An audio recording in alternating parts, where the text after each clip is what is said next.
Good? Right there. I can't do the work, so the homie will.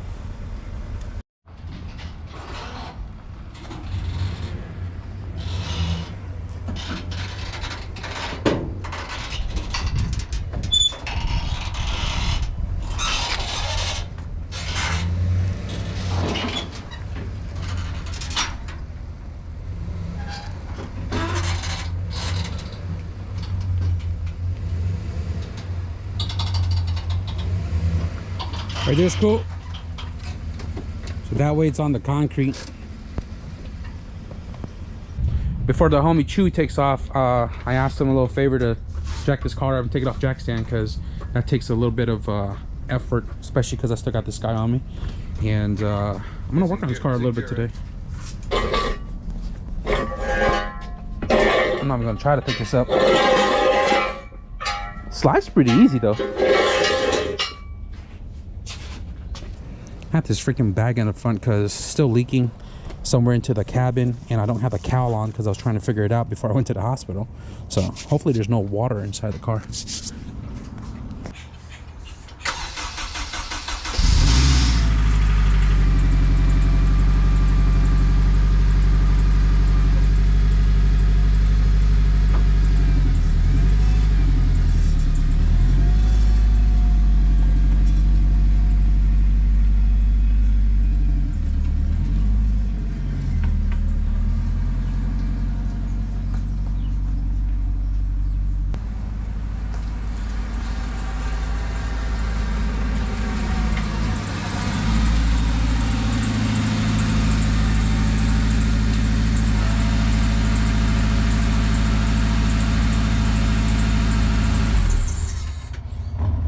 What is going on, you guys? Welcome back to the channel. Today we're going to be working on the 88 Silver sedan just a little bit.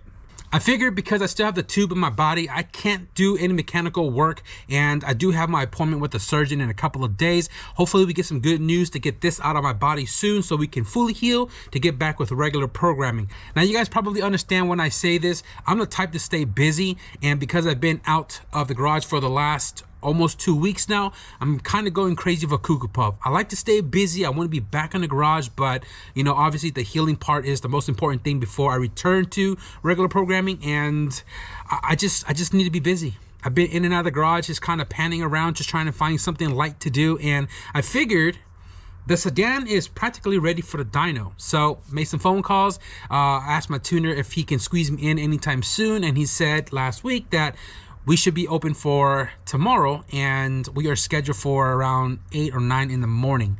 Doing injectors is not heavy load work at all. It's pretty straightforward. 2 bolts, a couple of lines, the wiring system, and then the new injectors go in. So we are scheduled to tune tomorrow. Big shout out to the homie Chewy for coming through this morning to pick up the trailer from the homie Carlos, because Big Bertha still isn't running. I don't know what's wrong with it. It just pisses out fuel, and he also is going to be towing me there tomorrow as well too. So shout out to the homie Chewy. And all I'm doing in today's video, just want to let you guys know now that today's video is not a dyno video. That's going to be the next one for you guys, tomorrow for me. But today we're just going to be installing some new Hunter mid-grade 1000cc injectors. I've never ran this one before, and I'm hoping that it works just as well as all of the other injectors I've ran from Hunter himself. Project Blueberry had 1500s, the clapped out Integra has 1500s, the last black Civic that just tuned with us here on the channel that has 1000cc injectors, and now we're going to be running these mid-grade 1000s, and I have no doubt it'll work, but we won't know until we get it to the dyno. But I will say, we're going to try to turn the car on today with these injectors as well too. Look at all these curious hooligans right here. Look at this guy. Buddy, what are you doing, buddy? Yeah, anyways, I'm going to get you guys a little refreshed on the setup that's in the 88 Silver sedan. Bone stock long block K20A2 RSX Type S, and it is mated up with a CRV all-wheel drive transmission, which is currently still front-wheel drive because there is no drive shaft. We have an action clutch Ironman clutch setup, and this is very suitable for low horsepower all-wheel drive cars because you don't have the twin disc setup, but it does have that same puck that's in there to hopefully hold some transfer down to the rear. eBay GTX 3584R Turbo with a precision, I believe it's a 45mm wastegate, and pretty much bone diggity stock on pump gas. I do have a map sensor, which I actually need to find right now to make sure I don't forget it. Let me see which drawer has all my map sensors. I tend to forget things, and when I'm in a rush to do it tomorrow, I'm probably going to forget that. So let's see. We have, these are all the B series, GM. Oh no, where is my map sensor? Okay, I see it. It's right here, hanging in the back. So first and foremost, I'm gonna have to lay this out right here so I don't forget it. So right here, Omni 4-bar map sensor, leave that right there. I love the Omni map sensor and the Honda stuff. Obviously, if you guys look down here, a bunch of Skunk 2s and Speed Factory that has failed on me time and time again. So yeah, buy that with conscience, okay? So anyways, we're going to be running the 4-bar map sensor, and that allow us to go over 10-11 psi. Again, we're keeping it on pump gas, 1000cc injectors. Let me know in the comments below what you guys think this car will make. I want to see you guys' guesses before I drop the dyno video, but I do have a goal in mind, and I'm sure my tuner is going to crack it, no problems.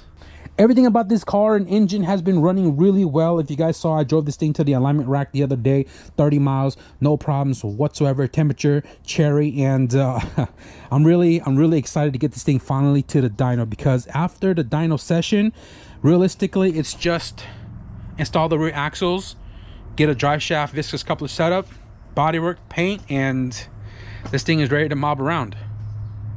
So doing the injectors is pretty straightforward. You don't have to take off the lines unless you want to take off the rail to make it easier, but we just need to pop the rail off, which has these Allen bolts, typically a 12mm, and just 4 plugs for the injectors. And I did drive the car, so the line is probably pressurized with fuel, so it's going to piss out fuel just a smidge. Not a problem. I'm going to pull this AN line off because it is over injector number 3. The K-Series harness has 2 tabs where you can squeeze and pop the plug off. Very convenient. They changed to this style clip when the Civics went to OBD 2.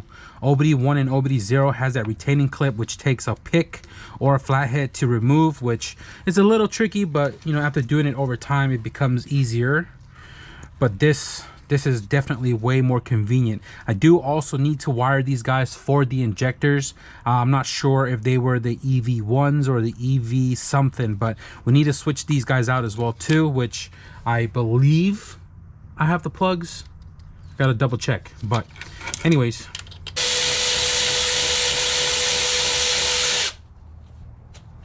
Go ahead and just wiggle the fuel rail out of here. Most times the injectors come out with the fuel rail. Sometimes it stays on the intake manifold.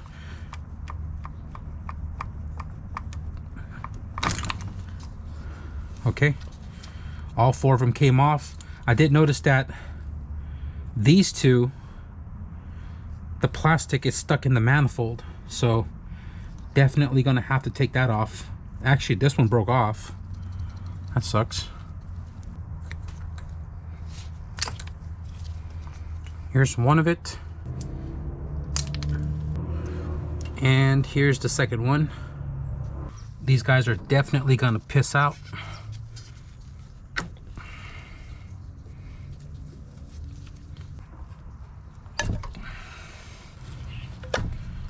Number 3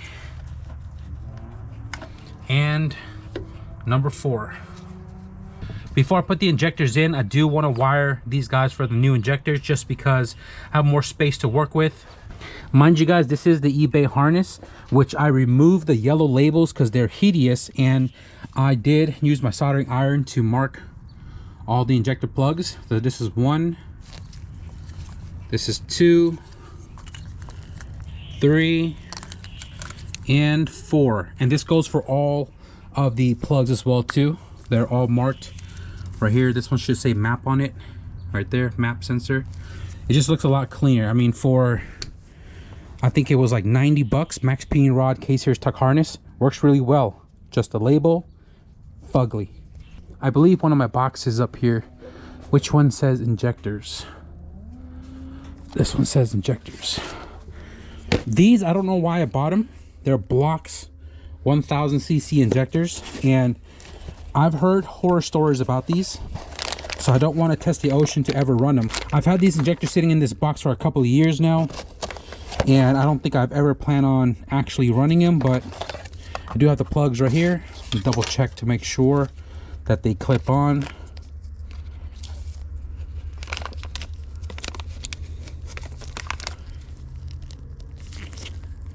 Perfect. Cool. So I'm gonna go ahead and find my soldering iron, all my solder and fluxes to get these wired up into my max peen rod harness.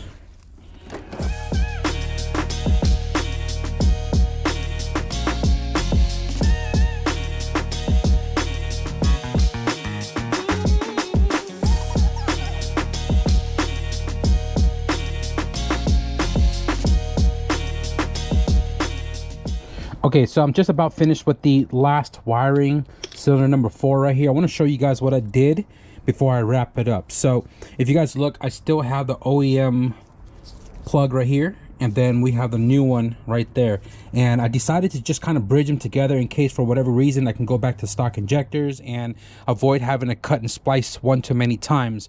Usually I use one of those adapter plugs that goes on top of the injector, and then you can just convert it over to the factory plug and plug on top of that, and it's literally about 1.5 inches long, which is also provided on the Hunter Tune website. I did get them when I got the injectors, but I used it on the clapped out Integra, so I have to use the wiring in this case because I don't have any more of those adapters. So what I did here was I pulled the sleeve back. I cut the shrink tube, pulled the sleeve back, and then about 3 inches down from the terminal of the factory plug right here, about 3 inches down, I spliced into it. And before I did the soldering, I did add 2 shrink tube beforehand, and then I twisted the wires together using flux in the pen right there, and then some nice good solder with my Milwaukee soldering iron, which is down there, and I soldered it together. And then because the shrink tube was put in before the twist, I can pull them over the solder and then go over both the wires, and then I can heat shrink it to ensure that these 2 solders aren't going to touch each other inside the sleeve. So I'm going to go ahead and just do that really quickly.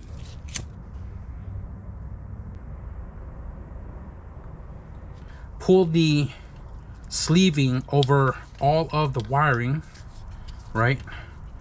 And I did run out of shrink tube with the glue on the inside, so this one right here doesn't have any glue. So what I'm going to do is I'm just going to go ahead and put some electrical tape, so that way it's not easy to pull the sleeve through the shrink tube. I don't know why I'm still wearing gloves, man. It makes it so much harder. Got some electrical tape. Then I'm going to pull the shrink tube over that to tie it all in together.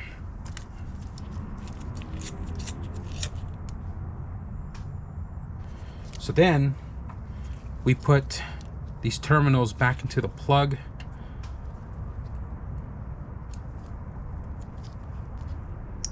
Okay, don't forget the retaining tab that goes into the factory injector to lock the terminals into place. And now we have the OEM plug and the aftermarket one for the Hunter Tune injectors, and these guys are long enough that I hope I can tuck the OEM one out of the way so it can still look sort of proper.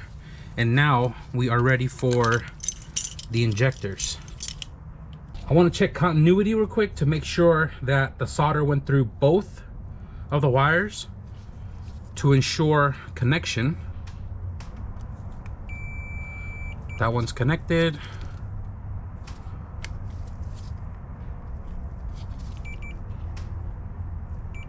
That one's connected. That's awesome. So I'm gonna go ahead and check the other 3. Alrighty guys, Hunter Tune mid-grade 1000cc injectors. These were all flow tested before it was sent over, and we're gonna try them out. These already have the top hats, so they're already configured for the K series. Hunter told me that it's literally plug and play. So go ahead and get some lubricant on the O-ring here with the gas, and we're just gonna twist it. You don't want to just shove it, you want to twist it so you don't tear your O-ring. Don't forget to lubricate the orange O-ring on the bottom as well too, because this also has to twist into the intake manifold. All right, I'm just gonna go ahead and spin the injectors a little bit to kind of get the O-ring to slip in. All right, I am going to run the spacer still just to ensure that we're not fully clamping the injectors down.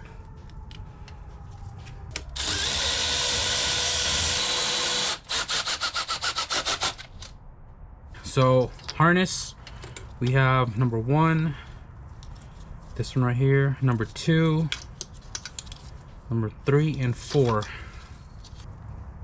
Clipped. Injector number 2, number 3, and number 4.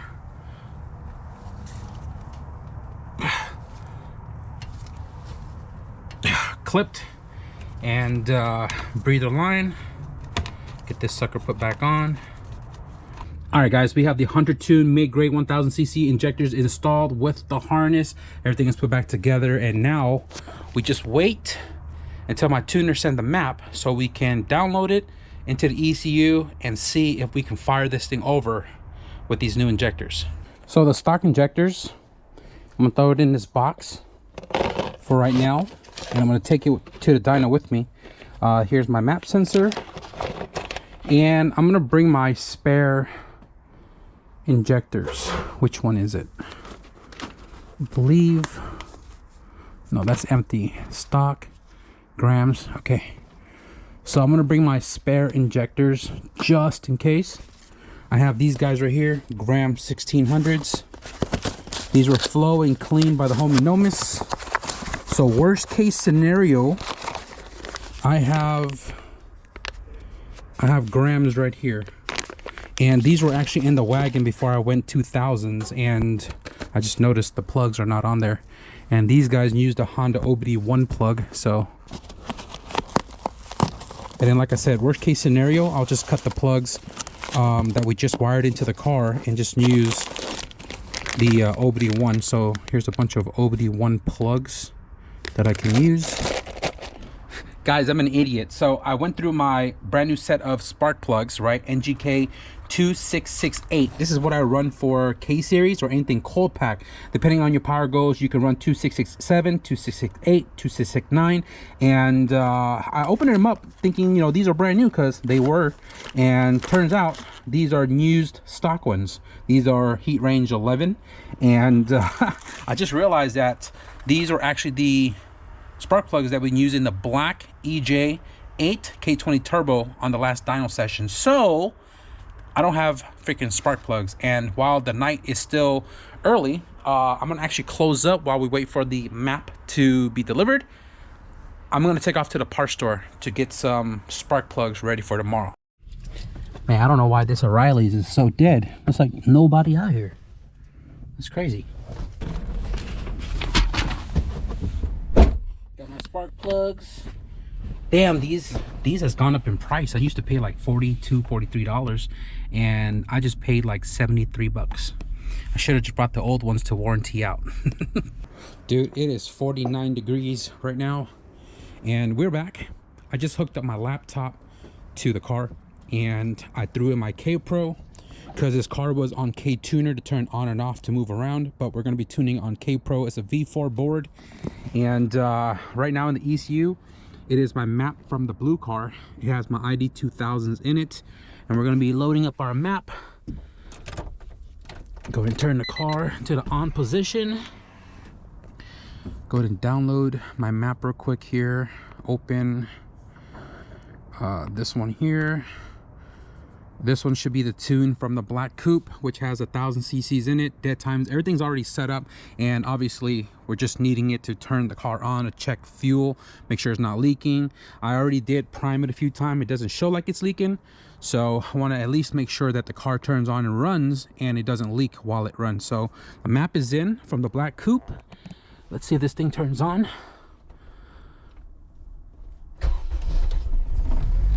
Ooh, a little rough. But it turned on. Thunderbolt. Idling a little high. Check engine light. VTEC system malfunction, which VTEC solenoid, that's VTEC solenoid. Miscellaneous. Oh, sorry, my bad. VTEC. VTEC oil pressure. Disable that.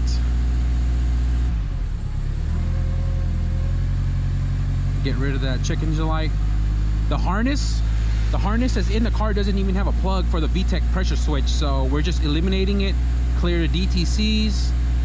I mean, it's idling a little high, but realistically we just need the car to turn on so we can move it onto the trailer without struggle. Check the injectors. I don't smell fuel.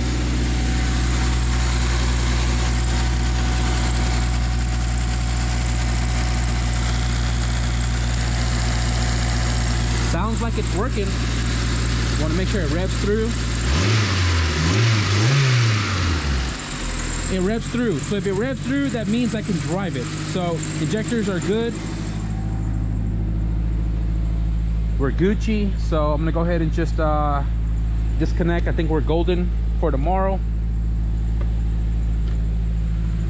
Now, you guys may have seen this in the Q&A video. I showed you guys a little snippet of what's to follow with the H2B CRX that's sitting in the storage unit.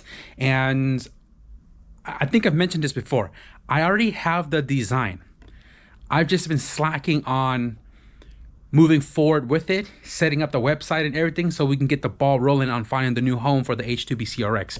So right here, guys, give you guys another quick sneak peek of the design for the H2B CRX. I've had this for a while now. The front side has my name on it, but it's going to be all black t-shirt. This is the design. I had to redo the image because the print, the sample that I gotten this from, everything is just a little too dark. The guy messed up because it was supposed to be silver coil packs and not black, so it's kind of hard to see that. The wheels kind of just disappeared in the image, and this is what's kind of been stopping me. You know, I make move and then there's stuff that I want to change. It kind of sets me back a little bit. But guys, we're trying to move forward with the H2B CRX, trust me.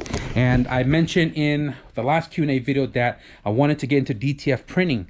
And actually, let me show you guys in the living room real quick what just showed up yesterday.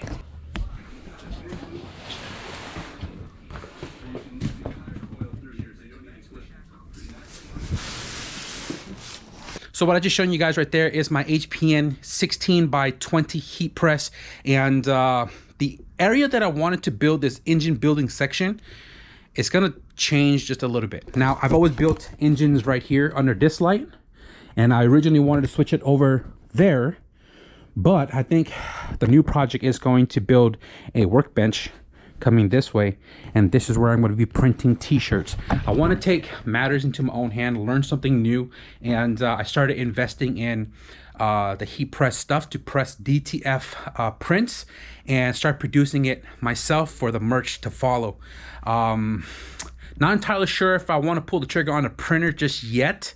I really got to kind of gauge how busy it's going to keep me, because if you guys know about DTF printing and beginner printers, it has a lot of issues with clogging and stuff, and I don't want to have to deal with like not working with the printer a couple of days at a time, and then that becomes a problem with clogging. So if I feel like I'm going to stay busy at least one print a day, I might invest in the printer later.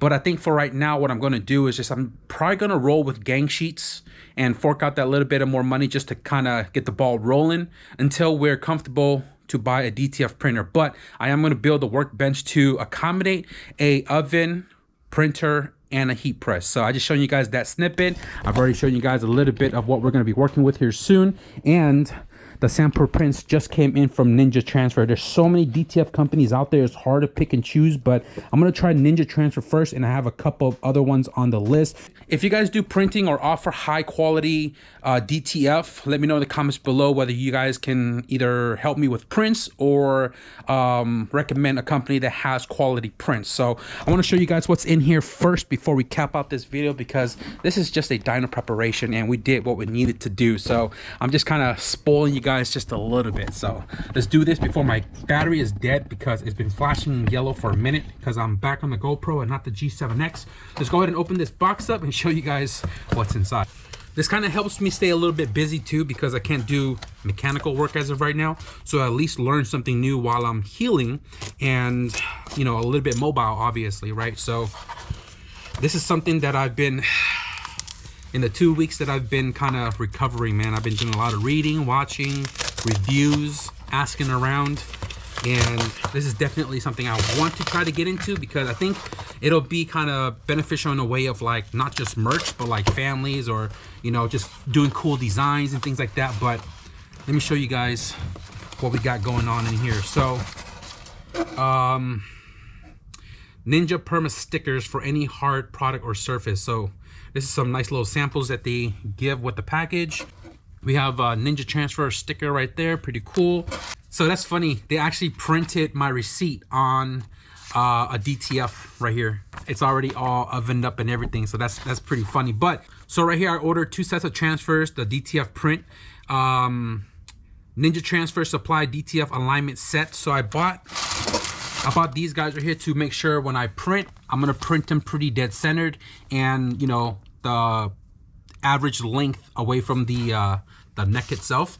So I got the set of this, and then right here at the bottom, sheet for heat press protective guard, sheet for the heat press. So this is that film that goes on top after you peel the DTF off. You put this on and you press it again before you finalize the t-shirt. So I bought this right here. This is about 16 by or 20 by 20 or something like that. It's the size of my heat press.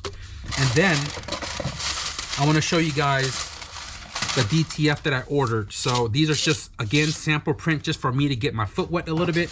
And this is what they call a gang sheet, where you order in like bulk, I guess.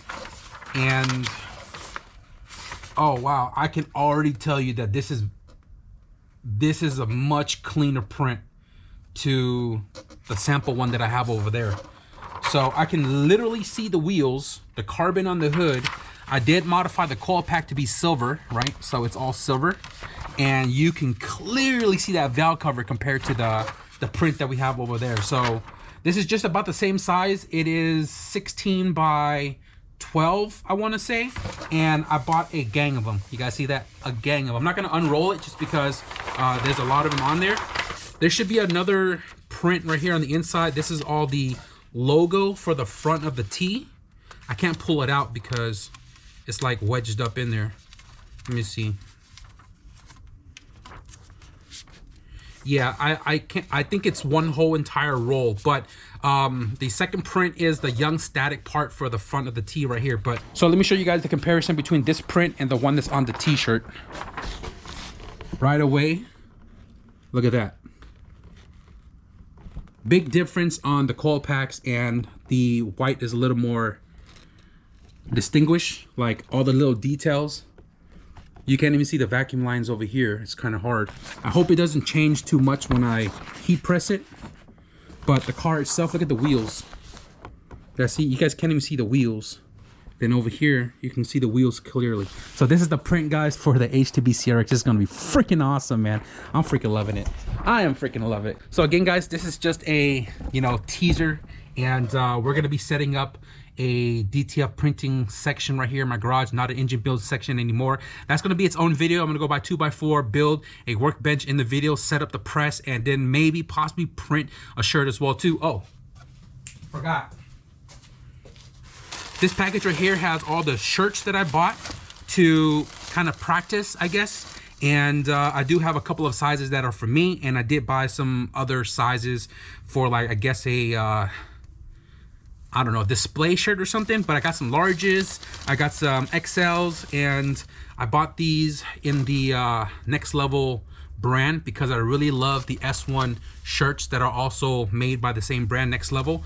And I love how soft and also how lightweight it is. So I got a couple of blacks. I don't really wear white, and when the merch drop, it's all gonna be black t-shirts. But I did buy a couple of whites to kind of make it pop a little bit more.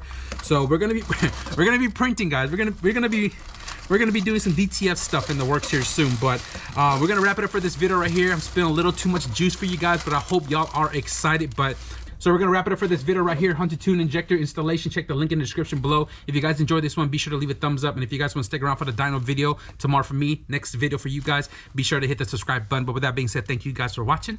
I'll see you guys in the next video. Peace.